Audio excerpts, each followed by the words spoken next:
बेनकाब। 4 मई 2006 को जाली और बोगस एक्सपोर्ट करने, फ्रॉड के जरिए टैक्स रिफंड के क्लेम्स और बोगस इंपोर्ट के इल्जामात दाखिल किए गए। ये केस सुप्रीम कोर्ट तक गया, जहां 5 मई 2006 को उसकी दरख्वास्त जमानत मुस्तरद हुई, मगर कस्टम इंटेलिजेंस और FBI ने इस स्कैंडल में कोई पेशरफ न की।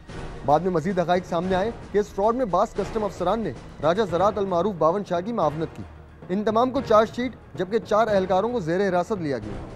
दूसरी तरफ 5 बरस तक बावन शाह ग्रुप ऑफ कंपनीज के रिफंड क्लियरेंस क्लेम पर साइन करने वाले अफसरान को न गिरफ्तार किया गया, न उन पर शकूक व शुबहात का इजहार किया गया। स्टार्ट हर फ्रॉड जैसे स्टार्ट होता है, कुछ बंदे मिले भी होते हैं उसके अंदर।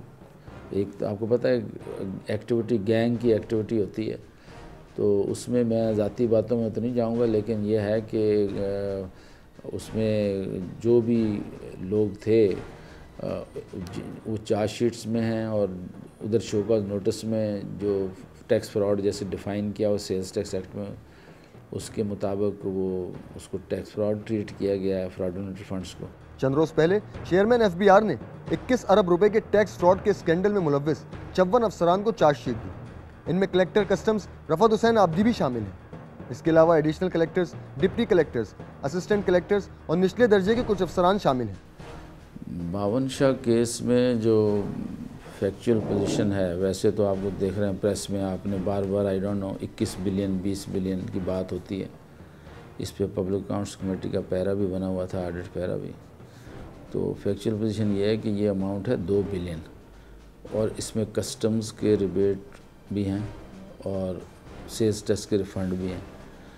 तो ये आज से 3 साल पहले आपको जैसे मालूम ही होगा, तो उस वक्त डिटेक्शन हुई थी, हमारे अपने महकमे ने डिटेक्शन की थी। तो उसमें आपने जैसे पढ़ा 54 ऑफिसर्स को चार्जशीट किया गया, और उसमें फेक रिफंड्स का एलिगेशन है। बावन शाह ग्रुप ऑफ कंपनीज पर बोगस बरामदात, रिबेट का नाजायज़ फ़ायदा उठाने और बोगस बरामदात पर टैक्स रिफंड की मद में 21 अरब रुपए से जायद रकम की खुर्द बुर्द का इल्ज़ाम है। ज़राए के मुताबिक राजा ज़रात का कहना है कि 2001 से 2005 तक उन पर 21 अरब के फ्रॉड के इल्ज़ामात लगाए गए, जबकि राजा ज़रात ग्रुप की मजमूई एक्सपोर्ट 19 अरब के लगभग है और 15% की शरह से सेल्स टैक्स 90 करोड़ बनता है, न कि 21 अरब रुपए। दूसरी जानिब सेल्स टैक्स एहलकारों ने इल्ज़ाम लगाया है कि नैब के अफसरान उन्हें डरा धमका कर उनसे पुरानी तारीखों पर दस्तखत करवाते रहे, जिसके रिकॉर्ड अदालत में मौजूद हैं।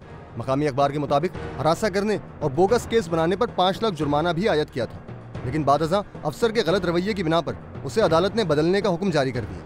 ये तो वो हक़ाइक़ हैं जो किसी न किसी तरह कौम के सामने आ गए, वरना न जाने ऐसे कितने जो इस कौम का खून पी रहे हैं। टैक्स के महकमे में होने वाली जालसाजियों के अलावा तस्वीर का एक दूसरा रुख भी, जिसमें कारोबारी हजरात और टैक्स डिपार्टमेंट के एहलकार आपस की साजबाज से अपनी झोलियाँ तो भर लेते हैं, लेकिन कौम को आलमी बरादरी में झोली फैलाने पर मजबूर करते हैं।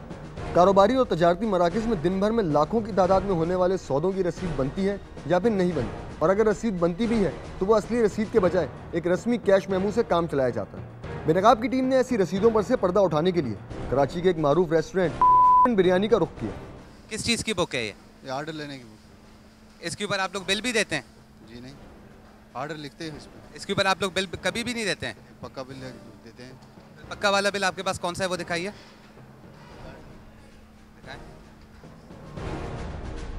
कितनी तरह के बिल हैं आपके पास? यही बिल है जो मैंने आपको दिया। इसके अलावा कच्ची पर्ची, पक्की पर्ची और फिर GST वाले ये 3 बिल अभी आपने बताया, क्या ये हैं क्या? आपको जो GST बिल दिया है यही बिल है। आप हर कस्टमर को यही बिल पे करते हैं? बॉस, हर कस्टमर ये बिल एक्सेप्ट नहीं करता, उसको बार बार समझाना पड़ता है। हर कस्टमर बोलता है ये एक अच्छा बिल है। आपके वेटर ने इसके ऊपर बिल क्यों दिया?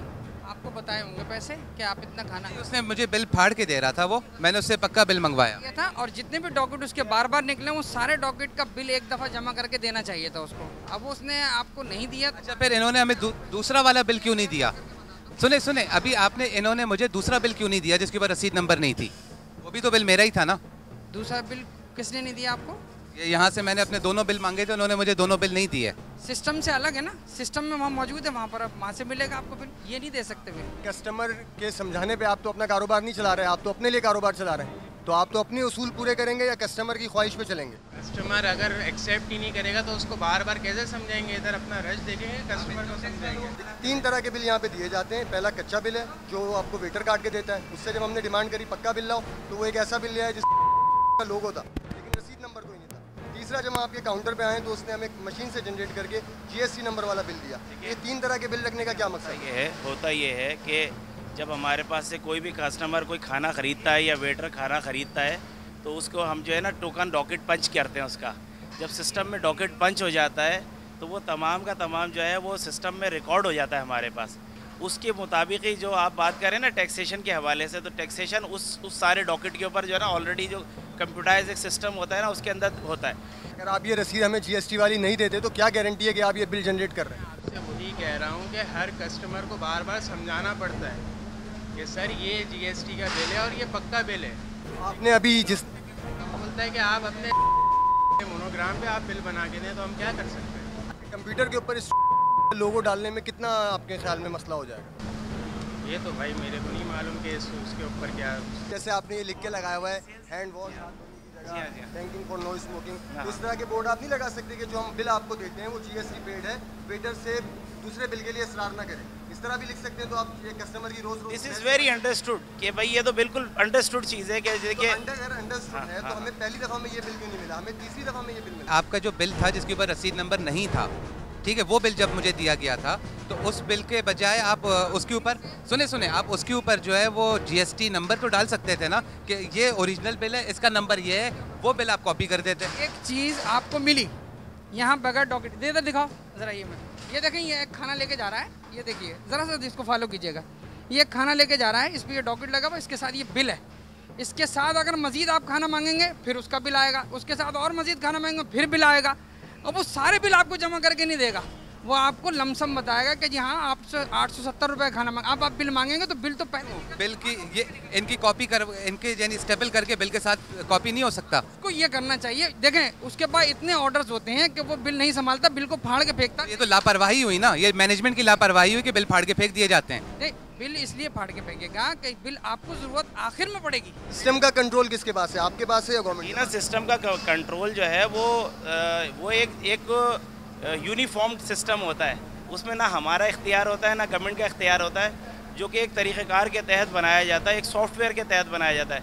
उसमें अगर हम अपनी मर्ज़ी से कोई एडिशन या सब्सट्रैक्शन करना चाहें तो सॉफ्टवेयर में तो मौजूद है कि आप अपनी मर्ज़ी से चाहें तो उसमें एडिशन और सब्सट्रैक्शन कर सकते हैं। कस्टमाइज सॉफ्टवेयर होता है सेल्स का, जो आपने सॉफ्टवेयर जिससे ही बनवाया होगा आपने उसको पैसे दिए होंगे सॉफ्टवेयर बनाने के, जब आप उससे ये बनवाएंगे तो अपनी मर्ज़ी की। हमारे पास KCO के कंपनी के बने हुए सॉफ्टवेयर हैं और वही सिस्टम है और उसी के ऊपर ही हमारे पास काम हो रहा होता है। कस्टमर को ये वाला बिल देना चाहिए ना। 100% देते हैं, 100%। नहीं ना, हमें नहीं दिया था। देखिए आप बैठे हुए टेबल पे खाना खा रहे हैं, आप खाना खा रहे हैं, वो आपको हर मर्तबा बिल ला के, सर आपका ये खाना हो गया, सर ये आपका खाना हो गया, ऐसा नहीं करेगा।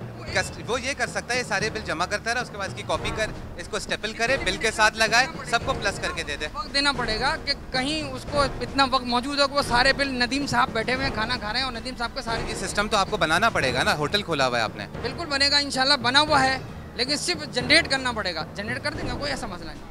कस्टमर और अपनी दोनों की आसानी के लिए ये नहीं कर सकते कि आप बिल बाद में जनरेट करें, बनस्बत ये कि आप पहले वो सिस्टम नहीं करता वो सिस्टम, क्योंकि जब एक दफ़ा डॉकेट एक दफ़ा थ्रू हो जाता है उसके बाद दूसरा बिल प्रिंट हो जाता है तो फिर वो दोबारा वो टोकन हम ना प्रिंट कर सकते हैं ना डिलीट कर सकते हैं। ये काउंटर पर मौजूद कैशियर ने एक रस्मी से कैश मेमू से हमें टरखाने की कोशिश की, लेकिन हमारी टीम के इसरार पर दूसरी रसीद दी। जिस तरह को बना हुआ था इस रसीद पर नंबर मौजूद नहीं था।